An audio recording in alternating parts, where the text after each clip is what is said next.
ஒன்றும் இல்லை, இது அரசியல் விளையாட்டு. அதாவது ஒரு பிஸ்னஸ் மேன் வந்து என்ன பண்ணுவாங்கன்னா, தனக்குள்ளே இருக்க ஆள் மேலேயே பழிய போட்டு தான் நல்லா இருக்கிறதுக்கு வழி பண்ணுவாங்க. அதாவது இவங்களா ஒரு ஆளை அடிக்கிற மாதிரி அடிப்பாங்க, அழுகிற மாதிரி அழுவாங்க. இதுதான் அதோட ஸ்கிரிப்ட். அந்த படத்தில் வந்து என்னென்னு பார்த்தீங்கன்னா, என் உயிர் தோழனில் ஹீரோ வந்து அந்த கட்சிக்காக பயங்கர விசுவாசமாக பாடுபடுவாப்புல. நோட்டீஸ் ஓட்டுறதுலேருந்து எல்லா விஷயத்துக்காகவும் ரொம்ப செயல்பட்டு ரொம்ப பாடுபடுவார்.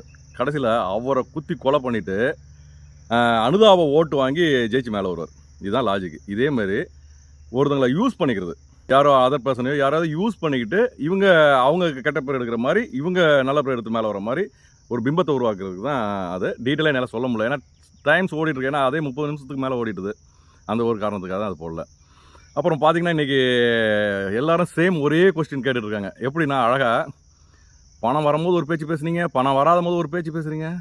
ஆமாம், பணம் வந்தால் யார் சார் பேச வேண்டிய அவசியம் இருக்குது? இதில் யார் பேச வேண்டியிருக்கு? மேடமாக சாரா தெரில, இல்லை வேணால் அட்டாச் பண்ணுறேன். எல்லாம் நிறைய பேர் இதே கேள்வி கேட்குறீங்க. அப்போது இந்த கம்பெனிக்கு நீங்கள் 1,21,000 பணம் கட்டி அந்த மாத்திரை வாங்கினது உங்கள் ஹெல்த் ப்ராப்பர்ட்டிக்காக சேர்ந்தீங்க? சொல்லுங்கள். இந்த கம்பெனியில் சேர்ந்த நோக்கம் என்ன? நீங்கள் எல்லோரும் சேர்ந்த நோக்கம் என்ன? இல்லைனா அவர் மட்டும் நல்லா இருக்கணும் அப்படின்னு எல்லோரும் போட்டு இனாமல் போட்டு கொடுத்து அவரை வளர்த்து விட்றதுக்காக சேர்ந்தீங்களா? என்ன சார் லாஜிக் நடக்குது?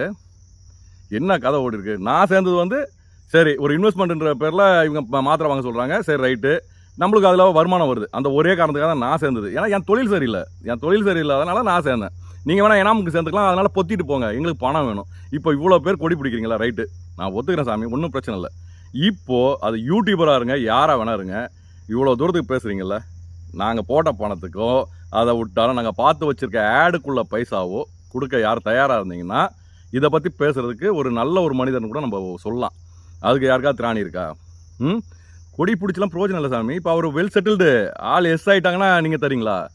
அது இவ்வளோ நாள் அவ்வளோ நாள் அந்த கொஞ்ச நாள்லாம் விட்டுருங்க. திருப்பி அதே டைலாக்கு வராதிங்க.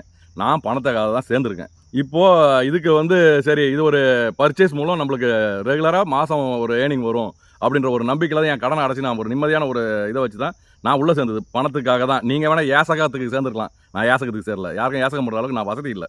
நீங்கள் வசதியாக இருப்பீங்க, அதனால் நீங்கள் ஏசகம் பண்ணலாம். நான் ஏசகம் பண்ணுற அளவுக்கு ஆள் இல்லை. அதனால் நீங்கள் கொடி பிடிக்கிறீங்க, நல்லா ஒன்று கேட்டுங்க, முட்டு கொடுக்குறீங்க, என் பணத்துக்கு ஒரு வழி சொல்லுங்கள். அதுக்கு தான் சொல்ல வழி இல்லை, வலிக்குது இல்லை?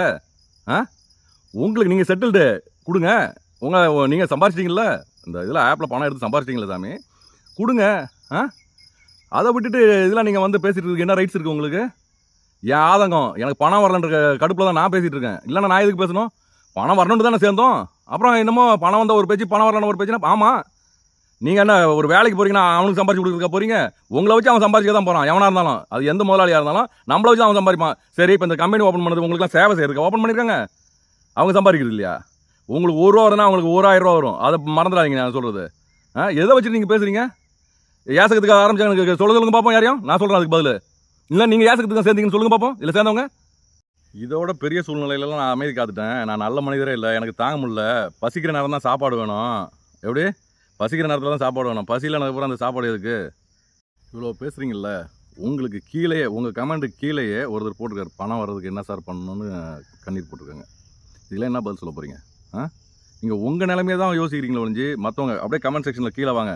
ஒரு 4 பேர் கம்பெனிக்காக இன்னும் பேசியிருக்கு, 4 பேர். அந்த 4 பேர் தான் மாற்றி அடுத்தடுத்த கமெண்ட் போட்டுருக்கீங்களே ஒழிஞ்சு மற்றவங்களாம் பாருங்கள் தனித்தனி நபர் அவங்களோட ஆதங்கத்தை குமரலில் கத்திகிட்ருக்காங்க.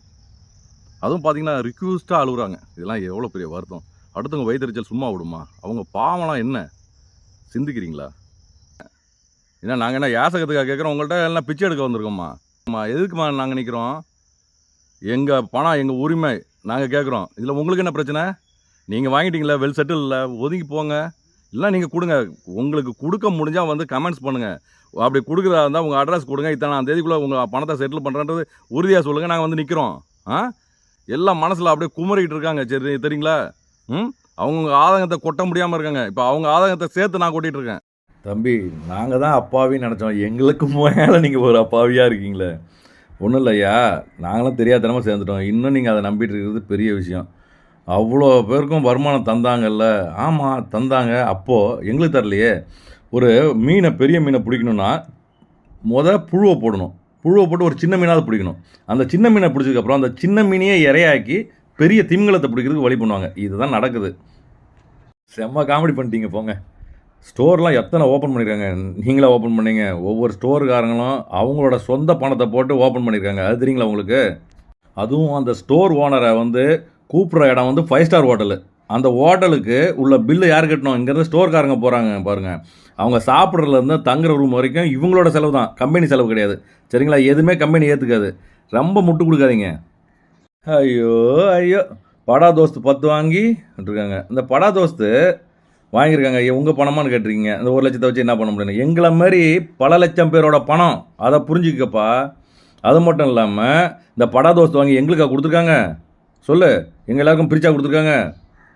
அவங்களுக்கு கம்பெனி பேரில் தானே இருக்குது. எங்கள் பேரில் எழுதி கொடுக்கலையா? கொடுக்க சொல்லு அப்படின்னாலும்.